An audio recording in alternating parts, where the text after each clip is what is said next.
Everybody, this is Lila in Hawaii, and I think this is the final version of my wall art piece that was started off as the painted cottage that you saw, and I did show you a couple of quick updates too.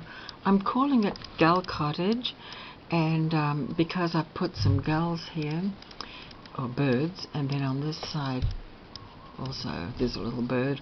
They're made of onyx and ivory and stuff like that. And what else have I done? I've made clouds in the sky. The clouds are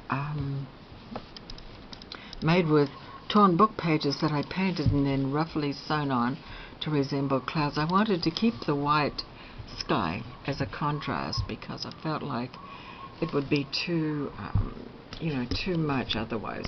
So let me go back here. Starting off at this corner, I did find a bird image that I made dimensional with layers of card and paint and so on and so forth. Let me see, I'll bring that up.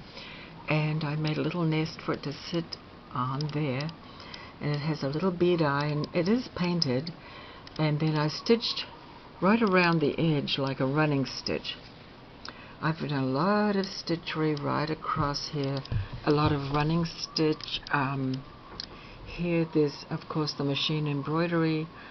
Here I've got a lot of gold stitching that may not show up on this, but it's using actually a gold thread. And on this side I put another little piece of torn paper just for effect, just to lighten things up a bit.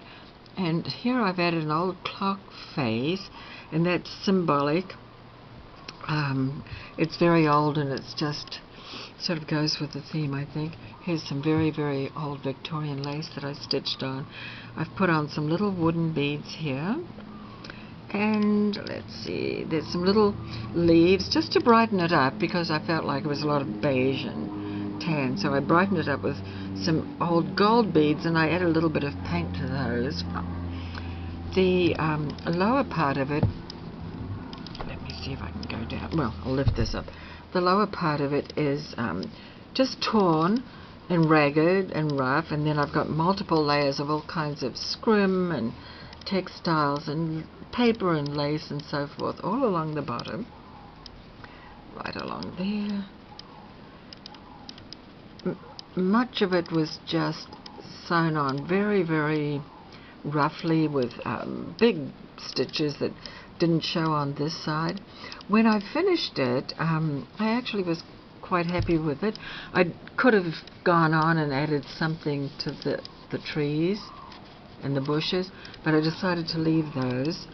And after it was all done, I took my piece and I patted it first onto, it has actually a good layer of batting underneath, and then I adhered that to some bookboard that was really heavy, this size.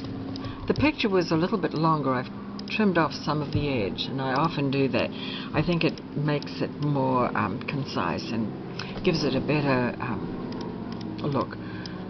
Once it was wrapped around the cardstock, I then wrapped another piece of cardstock, and I'll show you, with some, well actually this is scrapbook paper, has sort of a map on it, and then I glued those two together so it's nice and firm.